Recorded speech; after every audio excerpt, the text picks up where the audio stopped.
It's 1941, and Britain is getting hammered by Nazi Germany.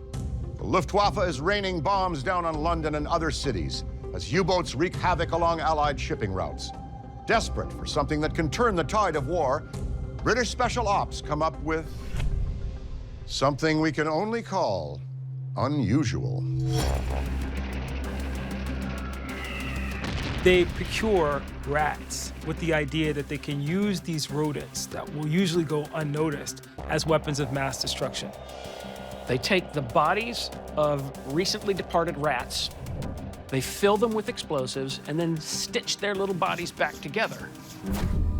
They would make sure that these explosive rats would end up in the coal piles of a steam train, of a ship, of a factory, and then when the shovel full of coal would be thrown into the furnace, the explosives would ignite, causing death, causing damage, causing problems for the German war machine.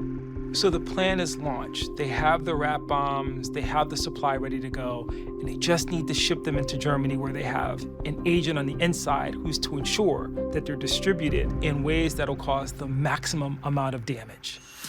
Off goes the shipment of rigged rats. Everything seems to be going to plan. That is, until the Germans smell a rat. The Nazis intercept the rat bombs, but it's not a total loss. The German army is now paranoid, and every possible rat haven environment becomes a potential explosive threat. The fear of this threat is so extensive that they even display what one of these rat bombs looks like at German military schools. Ultimately, British Special Ops determined that this is a far bigger consequence than they'd ever intended with the rat bombs themselves. An inordinate and disproportionate amount of attention is now directed toward the cadavers of rats, when maybe what the enemy should be doing is looking out for something else.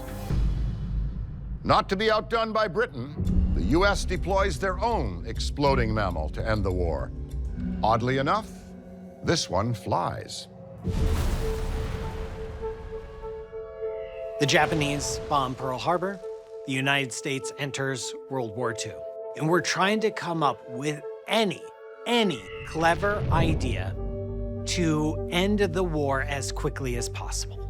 In Pennsylvania, this dental surgeon by the name of Dr. Lyle Adams thinks that he has the ideal remedy, the ideal weapon for the United States. Adams is a part-time inventor, and he is also a man who enjoys exploring caves. And one day he's touring around caves in New Mexico, and he sees bats hanging everywhere, and he thinks, what if we weaponize them? His idea? Strap explosives to bats and release them into enemy territory. This is absolutely a stroke of genius.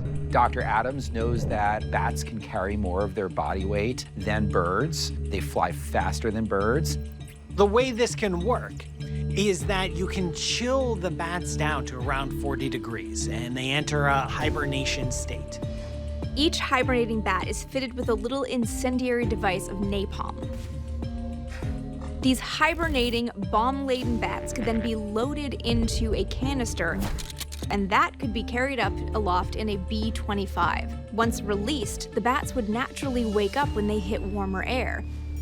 They will then flutter off and find whatever building they possibly can and roost.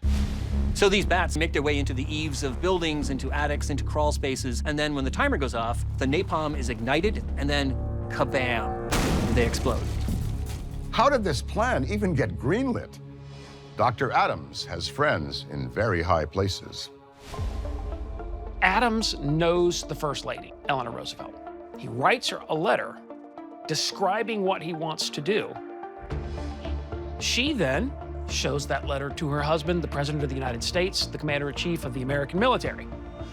FDR hands the idea over to the U.S. Army Air Force, along with a $2 million check, and says, go develop bat bombs.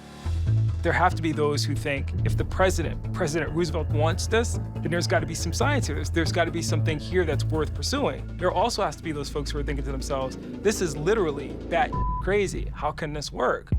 To pull this off, Dr. Adams needs bats. A whole lot of them. Adams chooses the Carlsbad Air Base because it's right near a system of caves that have a population of roughly 9 million bats. So it's perfect. They'll be able to have an unlimited supply of bats and be able to test them using Air Force airplanes. There's just one question now. Do these flying mammals have what it takes to win a war? The day arrives to do the first test without incendiary devices. So they take thousands of bats and then drop them over a farm. They fly down to the ground and they fly into the barn, they fly into hay bales, fly into the house. They're doing exactly what they hoped that they would do. After the successful test with the unarmed bats, the Army gets a little bit ambitious, and that same day decides to do a mini test with 6 armed bats. 6 unlucky bats strapped with timer-rigged napalm capsules. Again, what could possibly go wrong?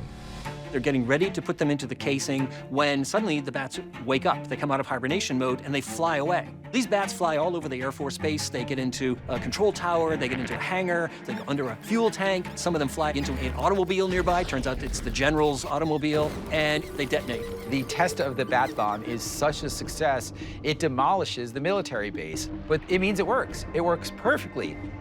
Unsurprisingly, there is one person who is not very happy with the outcome.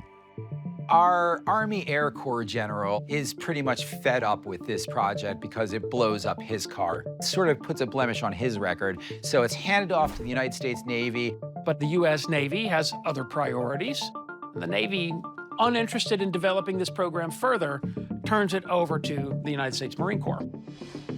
When the Marines take over this project, they move the operation eventually to Utah, where they build a model Japanese village. And they're able to destroy this model village using these incendiary bats.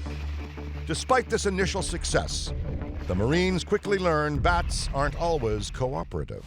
Sometimes they don't wake up from hibernation, so when they're dropped out of a plane, they just kind of fall and land wherever. They find that when females are pregnant and males are in the vicinity of the pregnant females, that the males become agitated to such a degree that they're no longer predictably capable of delivering the explosives as intended. And there's really only about a 5-month period in the calendar year during which the bat can be reliably used for the delivery of explosives. And the big problem there is that the war goes on 12 months a year.